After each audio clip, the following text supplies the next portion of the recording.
Hi everyone, welcome to the channel. Not really sure why Treyarch waited until Season 5 to release all the good multiplayer maps. Later on in the season, we're getting a Drive-In, which is on my wish list of maps I'd like to see remade, and Zoo from Black Ops 1. And at launch, we have access to Slums from Black Ops 2 and ECHELON, which is the focus for this video. ECHELON was rumored to be this hodgepodge of various maps stitched together from previous Call of Duty games, but it turns out to be a completely original map from Treyarch, and it looks and plays like it was ripped straight out of Black Ops 1, which is a good thing. I think ECHELON is one of the best multiplayer maps in Cold War so far, especially if we only consider the original maps that have been added to this game. If you don't agree with me, I'm going to assume you haven't played a Call of Duty before like Black Ops 4. Well, actually, that might be a little early. Let's say like before Advanced Warfare, when most of the Call of Duty games played all the same. Now, there's several reasons this map works so well, which I formulated and will be sharing in this video. But first, a note on the gameplay you are watching. You are watching some domination, of course, on the map ECHELON. It's a 50-8 gameplay that is mostly uncut for you to enjoy. I've trimmed out the slower chunk in the middle of the game around the halftime point so this video doesn't drag. And there is a corrupt part of my gameplay footage within my first life you'll see here that I went back and edited in the kill cam footage to fill that corrupt spot, just so you're aware of that so it's not drawing when you see that. But yeah, this is my first or second game on this map ECHELON. You'll see me still learning the map and the gameplay. I actually ended my opening 12 kill streak by falling down a gap in the map that I wasn't aware of. This is also my first time using the new EM2 Assault Rifle in multiplayer. Prior to this game, I was leveling up the EM2 in Outbreak Zombies, and I immediately jumped into multiplayer to finish off the last few levels for this weapon. I wanted to try out the new map, so I just jumped into this playlist without having any intention of doing well or actually trying, which is why I was running these score streaks I was using for challenges from the previous day. Looking back, I really wish I had some good streaks on, because I could have had one of like my best games in the Cold War so far. But yeah, that's the gist of what you're watching. Since this game, I've exclusively played ECHELON 24/7 in multiplayer, and the reason for this is because ECHELON just plays well. I get old school Call of Duty vibes when I play this map, like some Black Ops 1 nostalgia trips. Not just because this map looks like an older map, it's because it plays and has the same gameplay elements from older Call of Duty games. There's also the map Rise from Black Ops 3 that I also get a lot of vibes from playing this. Now, the main thing that I've come to realize that makes ECHELON really good is that there's so many flanking spots on this map and alternate routes for the main lanes on this. There's a jump spot or a thin ledge or just something that you can run on to avoid running through the predictable areas that enemies will probably be watching.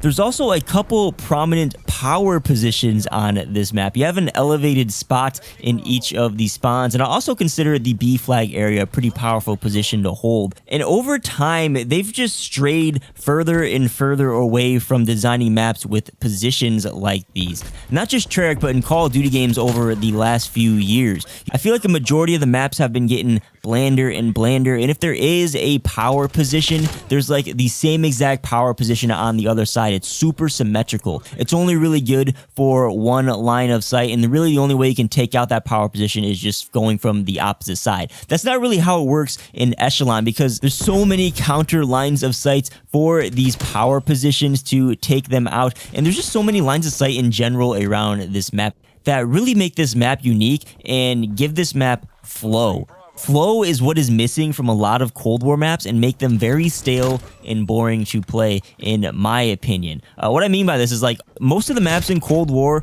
are brute force, head-to-head combat with minimal flank options. Some notoriously bad examples of this are the maps Armada, Checkmate, Garrison, Moscow especially. I'd even throw Apocalypse in there as well. And all these maps, you just run straight forward and then you get in a gunfight and win, or you die. There's no nuance to these maps, which encourages a lot of camping, which I know is a big complaint in some of the more recent Call of Duty games. I mean, if you think about it, people can camp on these maps because there's no real way to get around to them and kill them other than fighting them straight on. Echelon is the complete opposite of this. And it's funny because looking back doing research for this video, the only other maps with like good flow in Cold War are Cartel 6v6, which isn't one of my favorite maps because it's a larger map, it's very open, and that makes for a slower gameplay experience. But there are a lot of different options and like ways you can weave in and out of the map to get around it.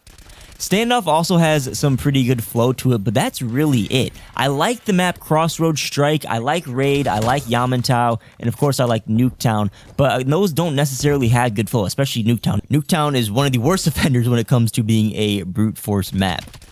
Circling back to Echelon though, it suits all playstyles. You can use a sniper or assault rifle at long range if you'd like. You can weave in and out of corridors with an SMG or a shotgun. And most importantly, you can rush on this map. It feels so good to say rush. Rushing is how I love to play Call of Duty back in the day. I haven't been able to rush around in Cold War maps at all without getting destroyed. Echelon allows me to take people out of power positions. I can be hyper around with it. I feel like I'm using the AK-74U back in Black Ops 1 or the MSMC in Black Ops 2.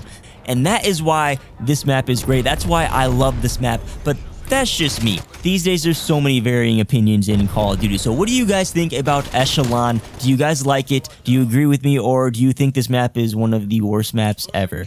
I'm actually curious to see what everyone thinks about this map because I've seen some varying opinions on the web so far. It's just like nowadays, Call of Duty is not Call of Duty itself, but the player base is, I don't even know how to describe it other than like toxic. Like I frequent some of the Call of Duty subreddits and like 9 times out of the 10 the post is just something that is just like demoralizing about the game. It gives me a lot of flashbacks to Black Ops 4 towards the end of Black Ops 4's life, more towards like the middle of Black Ops 4's life cycle. A lot of people were like just hating on the game a lot, and I found myself hating on the game and not enjoying the game a lot. And I realized that and kind of just cut out some of the internet feedback during Black Ops 4 and found myself enjoying the game again. I've been conscious of that ever since, and when I see some of like just bull crap, I'll say, stuff on the internet and just stuff that's just straight up complaining for no reason, I'll just ignore it and move on with my day. But yeah, we're at the point in the life cycle where there's some new content, you play it for a little bit, there's not as much hype for any Call of Duty game as there was, 6, 8, 7 months ago when Black Ops Cold War launched in, was it? I think it was November this year. I think Modern Warfare came out in October last year. But I don't know, you know, like, yeah, every game has its issues and people have their preferences, but a majority of things I see people complaining about are insignificant. Or for example, I see this post a lot where people will like be blaming Treyarch and saying Treyarch is the worst developer ever because they ruined Warzone with the integration of the Black Ops Cold War guns, and like all the meta guns are Cold War, and the Warzone's gone to crap pretty much ever since Black Ops Cold War released, in which like Treyarch has no control over what's happening in Warzone. Raven Software is the developer for Warzone. They're doing all the tuning and stuff for the gun. So it's like things like that that I see all the time, and it's just like a constant toxic feedback loop. And I feel like it's hard for people to enjoy games nowadays. You see this with like every gaming community, and honestly, it gets tiring. It's why I talk about the things I like, and if I don't like something, you're not going to hear me talking about it or praise it unless it's like something that's really an issue or something that I'm really passionate about not liking, because it's just a waste of energy, you know? And you also have to remember the people posting online, even all of you guys watching this YouTube video right now, we're a small fraction of the entire player base of Call of Duty Black Ops Cold War or Warzone. I'd guess like 10% of the active player base for any game is actually like online, engaging in like the community forums and things like that. That was a bit of a tangent, but it works out because the gameplay is now just wrapping up. But yeah, let me know what you guys think about Echelon down below in the comments, or if you have any response to anything I just said over the last couple of minutes here. Hopefully you enjoyed the video. If you did, hit that like button, consider subscribing if you aren't already, and if you'd like to help support the channel directly, there are some links down below in the description that you can check out. Peace.